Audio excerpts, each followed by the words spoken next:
appel d'apaisement aux acteurs politiques, aux leaders religieux, aux Ivoiriens d'ici et d'ailleurs, et à la société civile de Côte d'Ivoire. Ceci est mon appel à la reconstruction d'une nation, à la reconstruction d'un peuple et à la reconstruction d'un espoir. Au moment où nous nous approchons de la date du 25 octobre 2025, date à laquelle notre pays organisera l'élection présidentielle pour désigner celui qui va présider durant les 5 prochaines années à la destinée de cette belle Côte d'Ivoire, pendant que chaque camp profile ses stratégies pour prendre part à ce rendez-vous important de l'histoire de notre pays, Ivoiriens et Ivoiriennes, et chers compatriotes, sans distinction d'opinion. Je voudrais que nous marquions une pause et ayons une pensée pour nos bâtisseurs qui ont vécu avant nous. Ayons une pensée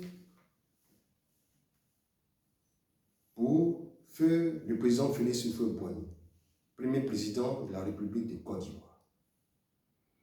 Le président Félix Houphouët-Boigny incarnait une vision que j'ai pu classer en 3 parties. Primo, le président Félix Houphouët-Boigny était ce grand bâtisseur que notre pays est connu.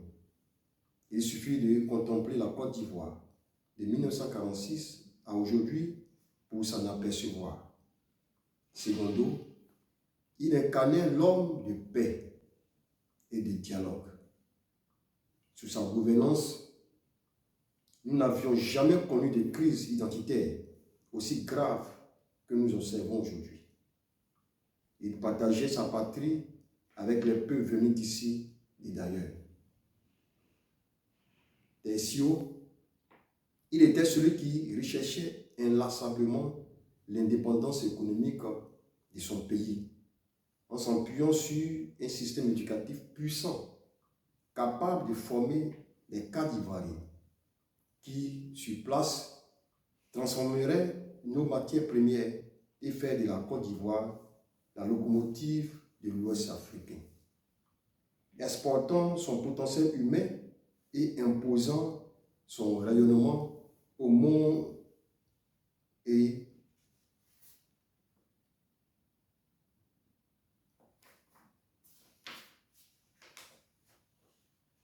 ayons également une pensée pour feu le président Henri Konan Bédié, homme de paix. Il incarnait la rigueur. Après 6 ans de pouvoir, il fut malheureusement renversé en 1999 par un coup d'État militaire, conduit par feu le général Robert Guéhi, dont nous nous inclinons devant sa mémoire, sans oublier tous les hommes d'armes, autorités politiques, civiles et patriotes tombés pendant cette sale guerre. Ayons une pensée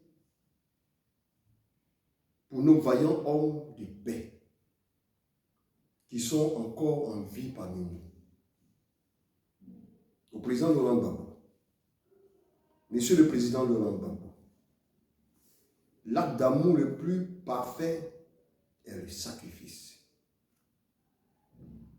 Pour l'amour de votre pays et pour l'amour de votre peuple, vous aviez consacré 10 ans de votre mandat présidentiel à rechercher la paix, oubliant avantages et intérêts personnels. Comme disait le père fondateur, un sacrifice n'est jamais de trop. Vous aviez mené un combat, celui du multipartisme, qui profite à tous aujourd'hui. Il a fallu que ce soit vous, Monsieur le Président, pour gagner cette bataille. Cette grâce, c'est grâce à vous que beaucoup de partis politiques peuvent s'exprimer en Côte d'Ivoire et prétendent gouverner comme hier le FPI et aujourd'hui le RHDP. Et demain, il y en aura d'autres qui gouverneront. Après la mort du président Félix Houphouët-Boigny en 1993, les héritiers politiques se sont livrés dans une bataille d'héritage. Leur querelle politique, sous l'influence des mains obscures, a conduit le pays à son premier coup d'État militaire en 1999 et a fait de nombreux morts. Nous pleurons encore aujourd'hui la mort de plusieurs innocents. Depuis lors, notre pays n'a plus connu de stabilité. Aussi, dès votre accession au pouvoir en 2000, dans les conditions que vous-même aviez qualifiées de calamiteuses, la guerre de succession des héritiers politiques a engendré la rébellion de 2002. Il fallait encore vous pour faire ce que personne ne pouvait faire. Oui, il a fallu vous, Monsieur le Président, pour entreprendre des tournées dans toute l'Afrique profonde et en Europe pour commander la paix pour votre nation. Oui, il a fallu encore vous, dans l'humiliation, pour faire accepter aux Ivoiriens des accords contraignants issus de vos différentes négociations, bien que cela n'arrangeait ni votre camp, ni votre peuple. Oui, il a fallu encore vous, Monsieur le Président, pour que tous ces accords que vous aviez traités de Nivaquine aboutissent à faire entrer vos adversaires d'hier au sein de votre gouvernement. Mais mieux, cela a abouti à faire du président Alassane Ouattara candidat pour les élections présidentielles de 2010.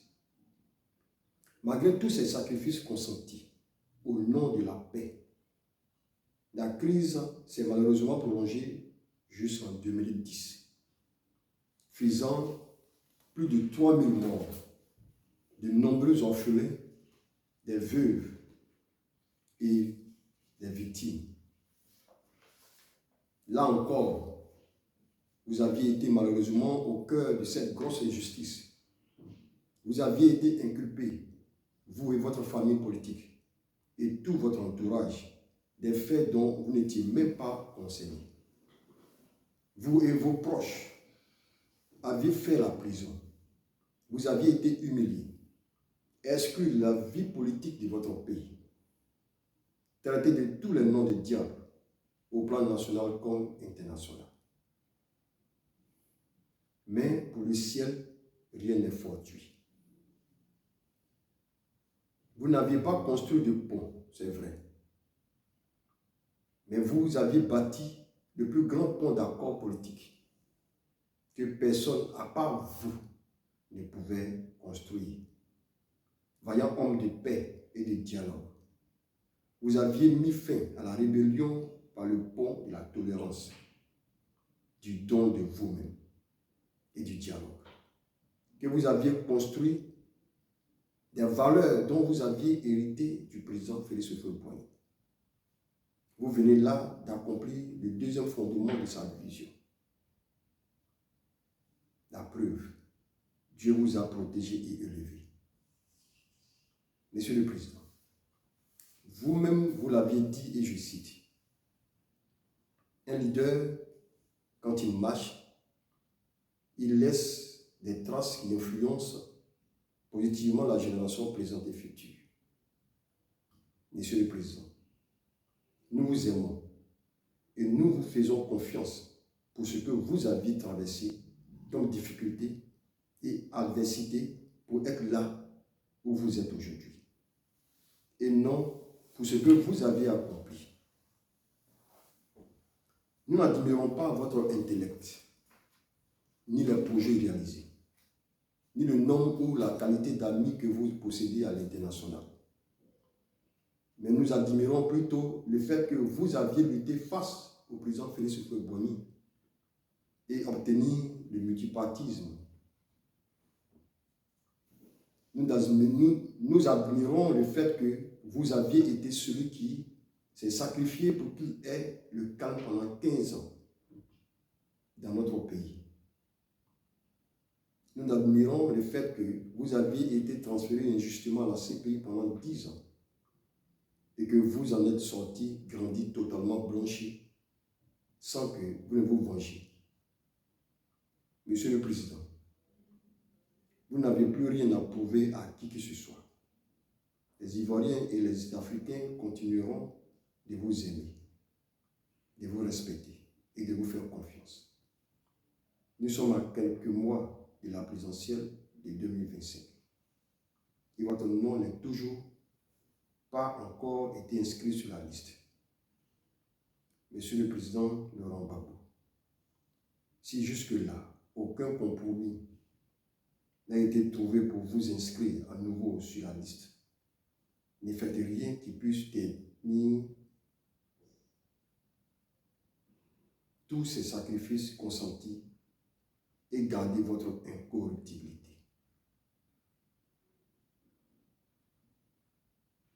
Monsieur le Président Laurent Gbagbo, si jusque-là, aucun compromis n'a été trouvé pour vous inscrire à nouveau sur la liste, ne faites rien qui puisse ternir tous ces sacrifices consentis et garder votre incorruptibilité.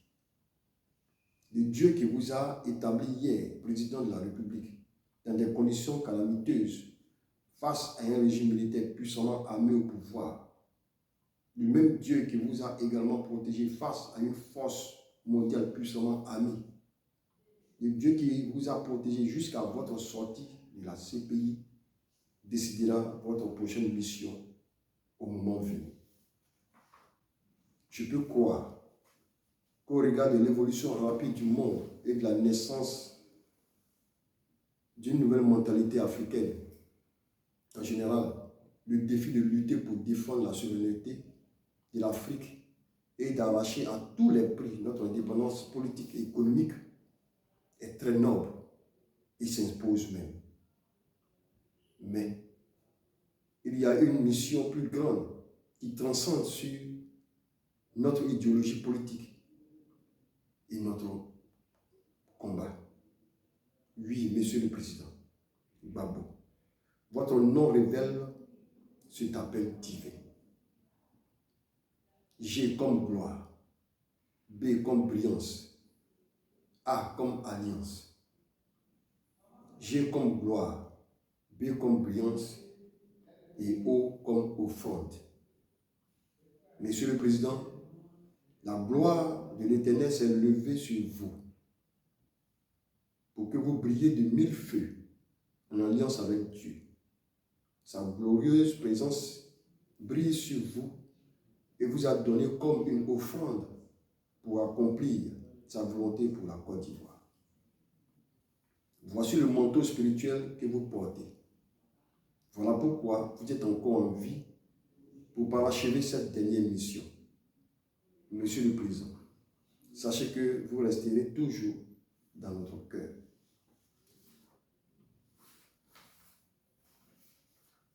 À son Excellence, Monsieur Alassane Ouattara, président de la République de Côte d'Ivoire. Excellence, le président de la République de Côte d'Ivoire. Le président Félix Houphouët-Boigny, votre mentor, incarnait, je l'ai dit plus haut, une vision de grand bâtisseur. Après sa mort, seulement deux de ses enfants politiques, à savoir le président Laurent Gbagbo et vous-même, Excellence, Monsieur le Président Alassane Ouattara, aviez hérité chacun d'une partie de sa vision. Excellence, Monsieur le Président, vous avez hérité du Père fondateur la vision du grand bâtisseur. Personne ne dira le contraire au regard des œuvres énormes que vous aviez et que vous continuez de réaliser en Côte d'Ivoire et qui sont visibles au vu et au su de tous. Vous avez bâti en 15 ans ce que aucun parti politique n'a réalisé en 30 ans. Excellence, Monsieur le Président, si aujourd'hui vous considérez comme le garant de la stabilité sur le plan sécuritaire, monétaire et économique de la Côte d'Ivoire et de toute la sous-région, c'est en partie à cause de l'inconstance des partis politiques de l'opposition en qui vous ne voyez certainement pas de successeur potentiel. qui soit capable de protéger les Ivoiriens des menaces imminentes du moment dont vous aviez fait cas dans votre récent message d'annonce de votre candidature à l'élection présidentielle de 2025. Par cette déclaration, vous vous positionnez, excellent Monsieur le Président, comme un père responsable qui n'acceptera pas que, de son vivant, ses enfants détruisent tous ces efforts consentis pour bâtir la maison. Dans de telles circonstances, tout bon père responsable agira comme vous aviez agi. Mais, Excellence, Monsieur le Président, la volonté de Dieu transcende toujours sur la volonté humaine, même lorsque la volonté humaine paraît parfois logique ou nécessaire. Monsieur le Président Laurent Gbagbo et Excellence, Monsieur le Président Addo, cher Père, ma démarche s'inscrit purement dans une logique de médiation pour vous interpeller sur ce que nous unit, c'est-à-dire la nation, et enterrer définitivement ce que nous détruit jusqu'à présent, c'est-à-dire la politique politicienne. Excellence, Monsieur le Président, permettez-moi de vous faire une révélation. Sachez que vous portez également un manteau spirituel qui peut se voir à travers votre acronyme ADO. Vous avez A comme alliance, D comme donner et O comme offrande. Monsieur le Président, vous avez été appelé à l'alliance avec Dieu et donné en offrande pour libérer les Ivoiriens. De même que l'Éternel des armées a donné la terre de Canaan en possession à Abraham alors qu'il était étranger, Dieu vous a appelé dès les années 1990 pour aider la Côte d'Ivoire aux côtés du père fondateur, et vous aviez exercé le mandat de Premier ministre de 1990 à 1993. Durant votre mandat, en si peu de temps, vous aviez mis en œuvre des mesures d'assainissement des finances publiques et vous aviez relancé l'économie au prix d'une politique de rigueur budgétaire.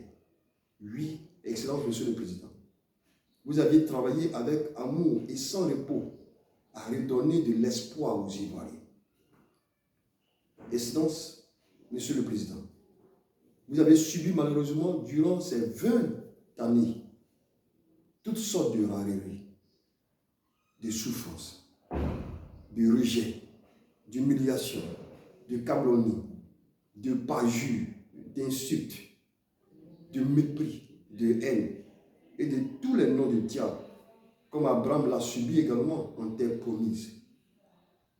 L'on vous a même dit que vous ne seriez pas président dans ce pays. Malgré ces oppositions, Dieu vous a investi à la tête de cette nation. Et vous la dirigez depuis maintenant 15 ans. Parce que ce Dieu, parce que ce que Dieu arrête, aucun homme ne peut le révoquer.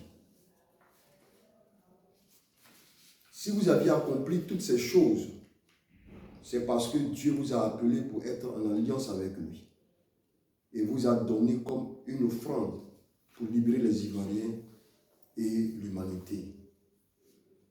Au regard de la signification spirituelle de vos noms respectifs, il m'amène de dire avec certitude que le président Gbagbo et vous, Excellence Monsieur le Président, vous aviez été tous les deux, appelés à être en alliance avec Dieu et donnés comme une offrande afin de vous consacrer à accomplir ses promesses et non le contraire. Permettez, cher Père, de vous donner un indice. Observez bien avec l'Esprit de Dieu les 4 symboles de la Côte d'Ivoire, à savoir le drapeau. Le drapeau orange, blanc, vert appelle à la reconstruction d'une nation et d'un peuple uni, à la reconstruction d'une paix vraie et à la reconstruction d'un espoir. La biganaise, oui, notre hymne national, comme des prières à Dieu, rappelle à travers chaque parole la manifestation de son règne sur la Côte d'Ivoire et dans le monde. La devise qui sont union, discipline, travail, rappelle les fondements sur lesquels doivent être bâtis la République de Côte d'Ivoire. Et enfin, la moire, qui représente l'ossature du gouvernement qui doit être mis en place pour faire entrer la Côte d'Ivoire dans son âge d'or. Chers pères, Excellences, Messieurs les Présidents, vous portez là en commun la mission de préparer un chemin pour le peuple et de poser les fondements de la construction d'une nouvelle espérance. Vous êtes appelés à œuvrer ensemble, comme Moïse et Aaron, pour faire entrer la Côte d'Ivoire dans son âge d'or. Oui, vous aviez connu des moments de faiblesse où Satan vous a réclamé pour vous détourner de votre mission divine. Il y a eu l'époque où vous aviez été rebelle à Dieu. Il y a eu l'époque où vous êtes devenus les oppresseurs de votre propre peuple au lieu d'être des libérateurs. Malgré les prières de tous les Ivoiriens, de toutes religions confondues, malgré les avertissements des apôtres, des prophètes, des évêques, des archevêques, des imams, vous n'avez pas écouté la voix de Dieu au travers d'eux.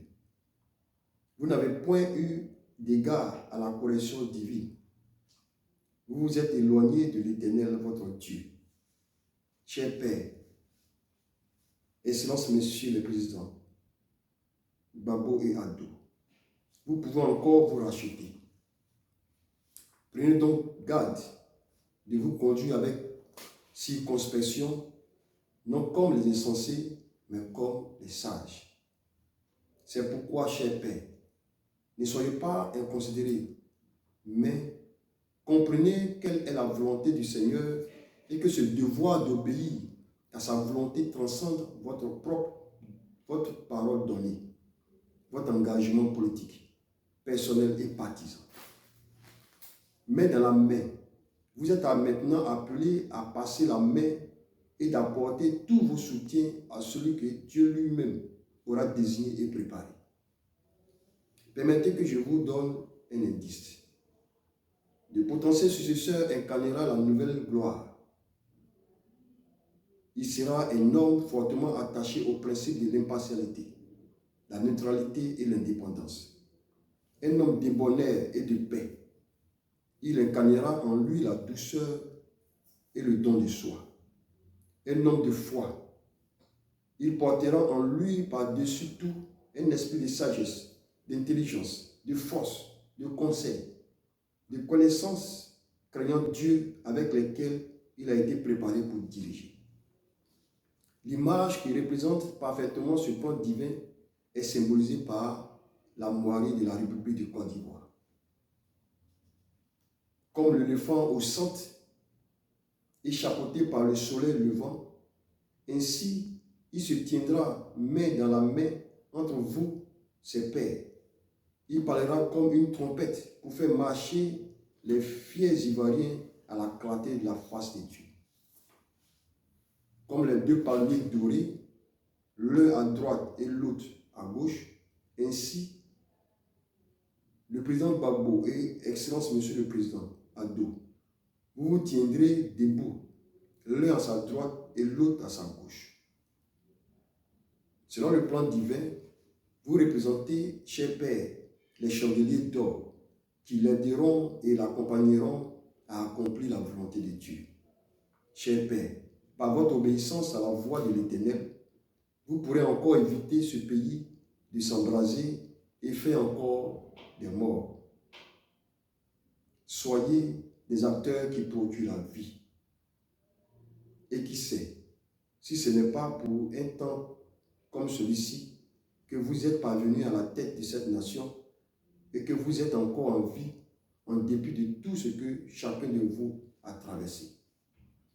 Chers pères, donnez aux Ivoiriens et au monde entier de retenir cette dernière image de vous et de la Côte d'Ivoire afin que s'accomplisse la parole qui dit, et je cite, « Si nous avons dans la paix ramené la liberté, notre devoir sera d'être un modèle de l'espérance promise à l'humanité, en forgeant unis dans la foi nouvelle la patrie de la vraie fraternité. »